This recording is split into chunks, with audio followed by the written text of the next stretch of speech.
आज हम एक ऐसे विषय पर चर्चा कर रहे हैं जो स्रोत सामग्री में उठाया गया है और हाँ, काफी लोगों के अनुभवों से जुड़ा हो सकता है। ऊर्जा चोर या जिन्हें एनर्जी वैम्पायर्स भी कहते हैं। ये वो लोग होते हैं जिनके संपर्क में आने के बाद हम अक्सर थोड़ा थका हुआ या भावनात्मक रूप से खाली सा महसूस करते हैं। हाँ बिल्कुल। और इस बातचीत का मकसद यही समझना है कि क्या ये वाकई कोई ऊर्जा से जुड़ी घटना है। मतलब क्या सच में कोई हमारी ऊर्जा खींच लेता है, जैसा कि कुछ पुरानी मान्यताएं और हमारी स्रोत सामग्री का एक हिस्सा बताता है, या फिर ये बस मुश्किल लोगों और उनके कह सकते हैं थका देने वाले बर्ताव को समझने का एक तरीका है, एक तरह का रूपक। बिल्कुल। तो आज हमारी बहस का मुख्य सवाल यही है, क्या ऊर्जा चोर एक असल आध्यात्मिक या ऊर्जा आधारित चीज है, जैसा प्राचीन भारतीय ज्ञान और स्रोत सामग्री बताती है, या ये मुख्य रूप से ऐसे व्यवहारों का वर्णन करने वाला एक शक्तिशाली प्रतीक है जो हमें मनोवैज्ञानिक तौर पर थका देते हैं। मैं इस पक्ष में दलील दूंगा कि यह एक वास्तविक ऊर्जा आधारित घटना है जिसकी जड़ें हमारे प्राचीन ज्ञान में मौजूद हैं। और मेरा मानना है कि स्रोत सामग्री में जिस अवधारणा का जिक्र है वो असल में उन बर्तावों के लिए एक बहुत सटीक और हाँ असरदार रूपक है जो हमें अंदर से निचोड़ लेते हैं। ये किसी सचमुच की ऊर्जा के लेन देन का मामला नहीं, बल्कि पूरी तरह से मनोवैज्ञानिक और भावनात्मक है। तो मैं अपनी बात सामने रखता हूं।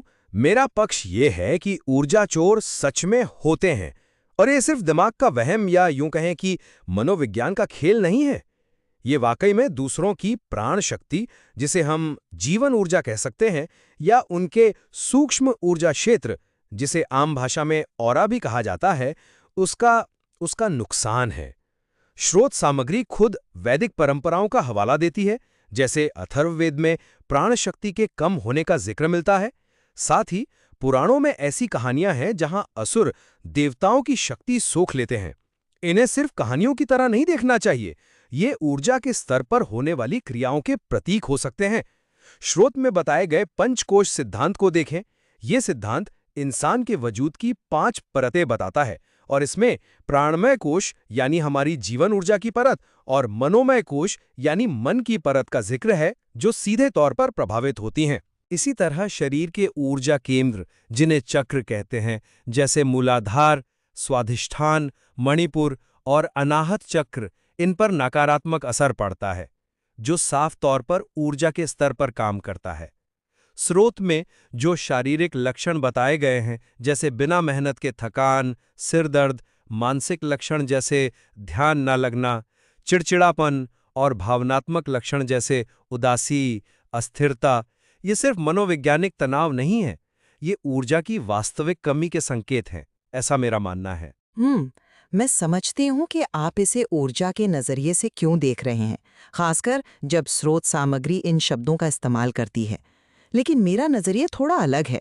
मुझे लगता है कि ऊर्जा चोर शब्द असल में उन लोगों को पहचानने और समझने का एक बहुत कारगर तरीका है जिनका व्यवहार हमें मनोवैज्ञानिक और हाँ भावनात्मक रूप से बुरी तरह थका देता है। जिसे आप ऊर्जा की हानि कह रहे हैं, वो मेरे विचार में भावनात्मक बोझ उठाने, हद से ज्यादा सहानुभूति दिखाने से होने वाली थकान, जिसे अंग्रेजी में एम्पैथी फटीग कहते हैं, और लंबे समय तक मनोवैज्ञानिक तनाव सहने का नतीजा है। स्रोत सामग्री खुद जिन ऊर्जा चोरों के प्रकार बताती है, मिसाल के तौर पर हमेशा शिकायत करने वाले, आक्रामक लोग, खुद को हमेशा पीड़ित दिखाने वाले, वो विक्टिम मेंटालिटी वाले, और नार्सिस्टिक यानी बेहद स्वार्थी और सिर्फ अपने बारे में सोचने वाले लोग, ये सब असल में जाने पहचाने मनोवैज्ञानिक प्रोफाइल या मुश्किल व्यक्तित्व के प्रकार हैं। और ज़रा उन तरीकों पर गौर करें जिनसे ये लोग दूसरों को इस्तेमाल करते हैं, जैसा स्रोत में बताया गया है। गिल्ट ट्रिपिंग यानी दूसरों को अपराध बोध कराकर अपनी बात मनवाना, गैसलाइटिंग यानी सामने वाले को उसकी याददाश्त या समझ पर शक करने पर मजबूर कर देना, लव बॉम्बिंग यानी शुरू में बहुत ज़्यादा प्यार और ध्यान देना और फिर हॉट कोल्ड बर्ताव करना यानी एकदम से दूरी बना लेना, ये सब मनोवैज्ञानिक दबाव बनाने की क्लासिक तकनीकें हैं। ये किसी अनदेखे तरीके से ऊर्जा खींचने के साधन नहीं है। जो शारीरिक, मानसिक और भावनात्मक लक्षण हम महसूस करते हैं, वो लंबे समय तक इस तरह के मनोवैज्ञानिक तनाव, भावनात्मक मेहनत, जिसे इमोशनल लेबर भी कहते हैं, और हेर फेर का सीधा नतीजा हो सकते हैं। इनका एक स्पष्ट मनोवैज्ञानिक आधार मौजूद है। आप इसे मनोवैज्ञानिक दायरे में रख रही हैं, ये मैं देख रहा हूं, पर यहाँ एक सवाल उठता है। स्रोत सामग्री बार बार प्राण शक्ति, ऑरा, चक्र जैसे शब्दों का इस्तेमाल करती है। क्या ये सिर्फ प्रतीक है? ये शब्दावली तो साफ तौर पर एक ऊर्जा आधारित समझ की तरफ इशारा करती है। स्रोत ये भी जोर देकर कहता है कि वैदिक परंपरा अथर्ववेद में प्राण शक्ति के क्षीण होने का वर्णन है, पुराणों में शक्ति सोखने की बात है। ये केवल मनोवैज्ञानिक व्याख्या से परे की बात लगती है। और जो शारीरिक लक्षण बताए गए हैं, जैसे बिना किसी वजह के गहरी थकान, लगातार सिरदर्द, कंधों में जकड़न, क्या ये हमेशा सिर्फ मानसिक थकावट का नतीजा होते हैं? कई लोगों का अनुभव है कि इनकी तीव्रता कहीं ज्यादा होती है। प्राचीन ज्ञान जिसका स्रोत हवाला दे रहा है, इसे सीधे सीधे ऊर्जा की हानि के रूप में देखता है, न कि सिर्फ मन की उपज। मैं ये मानती हूँ कि स्रोत इन शब्दों का इस्तेमाल करता है और ये अनुभव करने वाले के लिए बहुत मायने रखते होंगे। लेकिन यहाँ एक बुनियादी सवाल है, क्या प्राण शक्ति या ऑरा जैसी चीज़ों का कोई वस्तुनिष्ठ मतलब वैज्ञानिक सबूत है जिसे मापा जा सके, देखा जा सके? ये अवधारणाएं हमारे अंदरूनी एहसास या अनुभव को बयान करने के लिए शक्तिशाली हो सकती हैं, पर यह ज़रूरी नहीं कि ये किसी असल ऊर्जा के लेन देन का सबूत हों। और देखिए, दिलचस्प बात यह है कि स्रोत सामग्री खुद भी आधुनिक मनोविज्ञान का जिक्र करती है और मनोवैज्ञानिक श्रेणियों का इस्तेमाल करती है, जैसे नार्सिसिस्ट, पीड़ित मानसिकता, और हेर फेर की तकनीकों, गैस लाइटिंग, गिल्ट ट्रिपिंग का भी काफ़ी विस्तार से वर्णन करती है। ये अपने आप में ये दिखाता है कि यहाँ एक मनोवैज्ञानिक ढांचा कितना अहम है। थकान, सरदर्द, ध्यान भटकना, ये सारे लक्षण लंबे समय तक तनाव और भावनात्मक बोझ सहने के जाने माने शारीरिक और मानसिक नतीजे हैं, जिन्हें मनोविज्ञान काफ़ी अच्छी तरह समझाता है। तो क्यों ना हम उसी स्पष्ट व्याख्या को माने। ठीक है, आपकी बात में वजन है कि मनोवैज्ञानिक पहलू भी मौजूद है। लेकिन फिर उन उपायों का क्या जो स्रोत सुझाता है? बचाव के तरीके, जैसे मंत्रों का जाप, उदाहरण के लिए महामृत्युंजय मंत्र या गायत्री मंत्र का पाठ, या फिर बीज मंत्र जैसे लम, वम, रम, यम का जाप, जो अलग-अलग चक्रों से जुड़े माने जाते हैं, या फिर क्रिस्टल्स का इस्तेमाल जैसे काला टूरमलाइन जिसे नकारात्मक ऊर्जा से बचाने वाला माना जाता है, या रोज क्वार्ट्ज जो प्रेम और शांति से जुड़ा है। चक्रों को संतुलित करने के अभ्यास, ऑरा को साफ करने के तरीके जैसे नमक के पानी से नहाना, साइकिक शील्डिंग यानी मानसिक रूप से अपने चारों ओर एक सुरक्षा कवच बनाना, या मिरर तकनीक यानी नकारात्मकता को वापस भेजने की कल्पना करना, ये सब तो सीधे तौर पर ऊर्जा क्षेत्र पर काम करने वाले लगते हैं। क्या ये सिर्फ मन को बहलाने के तरीके या प्लेसिबो असर हैं? स्रोत सामग्री तो इन्हें गहरा आध्यात्मिक और ऊर्जा आधारित उपाय बताती है, जो हमारे प्राणमय कोश और चक्रों को सीधे प्रभावित करने के लिए हैं। देखिए, मैं इन तरीकों के असर पर सवाल नहीं उठा रही हूँ। बहुत से लोग इनसे राहत महसूस करते होंगे, लेकिन इनकी व्याख्या अलग हो सकती है और मनोवैज्ञानिक दृष्टिकोण से भी ये कारगर क्यों है, ये समझा जा सकता है। मिसाल के तौर पर मंत्र जाप या कोई क्रिस्टल हाथ में रखना, ये ध्यान लगाने, खुद पर यकीन बढ़ाने और एक इरादा तय करने का तरीका हो सकता है। इसे आप आत्मसशक्तिकरण कह सकती हैं या कुछ हद तक ये प्लेसिबो असर भी हो सकता है। मतलब अगर हमें यकीन है कि कोई चीज़ मदद करेगी तो वो करती है। साइकिक शील्डिंग या मिरर तकनीक की कल्पना करना, ये असल में एक शक्तिशाली मानसिक अभ्यास है। ये हमें मनोवैज्ञानिक रूप से मजबूत बनाता है, हमें दूसरों के व्यवहार से भावनात्मक दूरी बनाने में मदद करता है। और ये बात भी गौर करने लायक है कि स्रोत सामग्री इन आध्यात्मिक उपायों के साथ साथ बिल्कुल व्यावहारिक मनोवैज्ञानिक सलाह भी देती है, जैसे स्वस्थ सीमाएं बनाना और ना कहना सीखना। ये तो साफ तौर पर मनोवैज्ञानिक रणनीतियां हैं जो हमें भावनात्मक बोझ से बचाती हैं। तो ऐसा लगता है कि उपाय मिले जुले हैं, कुछ ऊर्जा पर केंद्रित दिखते हैं, कुछ मन पर। अब उन हेरफेर की तकनीकों पर आते हैं जिनका आपने जिक्र किया, गिल्ट ट्रिपिंग, गैसलाइटिंग। मेरा मानना है कि ये सिर्फ मनोवैज्ञानिक नियंत्रण के हथियार नहीं हैं। स्रोत सामग्री जिस तरह से इन्हें पेश करती है, उससे लगता है कि ये पीड़ित के ऊर्जा क्षेत्र, उनके ऑरा को कमजोर करती हैं। जब कोई भावनात्मक रूप से कमजोर महसूस करता है, तो शायद उसकी प्राण शक्ति पर असर डालना, उसे सोखना आसान हो जाता है। ये सिर्फ दिमागी दबाव नहीं बल्कि ऊर्जा के स्तर पर सीधा हमला हो सकता है। स्रोत में ये भी कहा गया है कि ऊर्जा चोर अपनी अंदरूनी कमी को भरने के लिए दूसरों से ऊर्जा लेते हैं। ये बात मनोवैज्ञानिक नियंत्रण से आगे जाती है।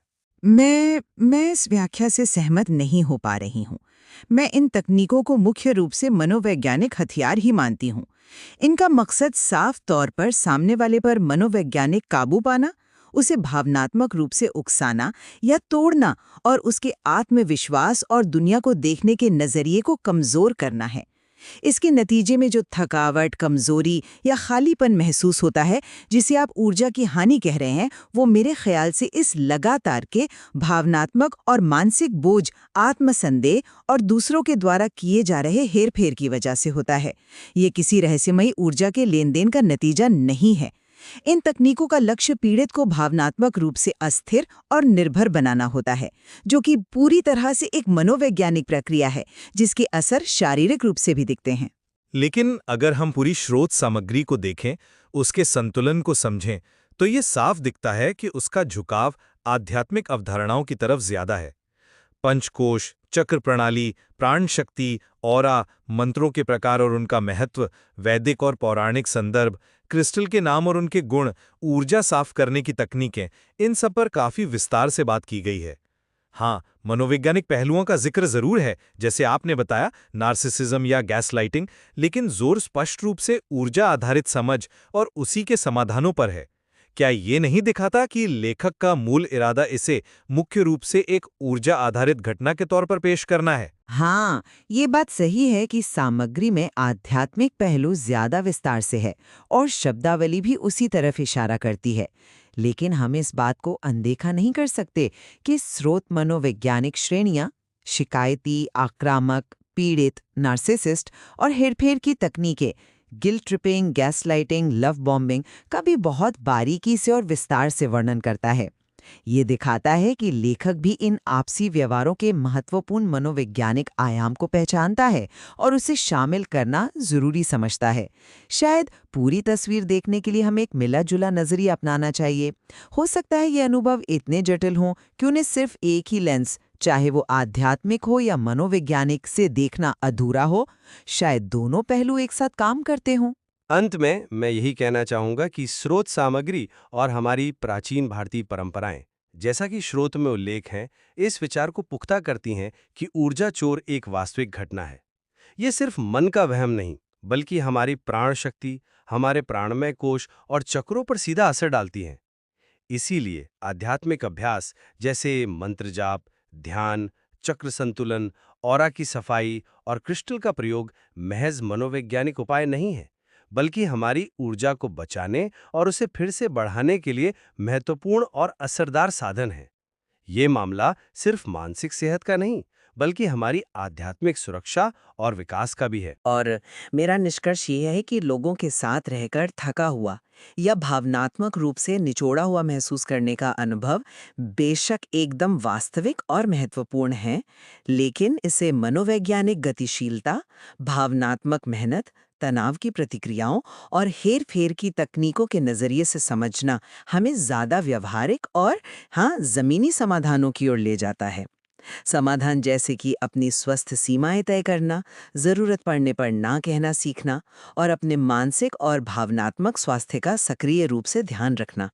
इस नजरिए से देखें तो ऊर्जा चोर एक बहुत ही शक्तिशाली और काम का रूपक है, एक मेटाफर है जो हमें नुकसानदेह आपसी व्यवहारों को पहचानने और उनसे निपटने में मदद करता है, भले ही ऊर्जा का कोई शाब्दिक लेन देन न हो रहा हो। ये तो साफ है कि इस विषय पर अलग-अलग नजरिए हो सकते हैं और दोनों में ही कुछ न कुछ सच्चाई हो सकती है।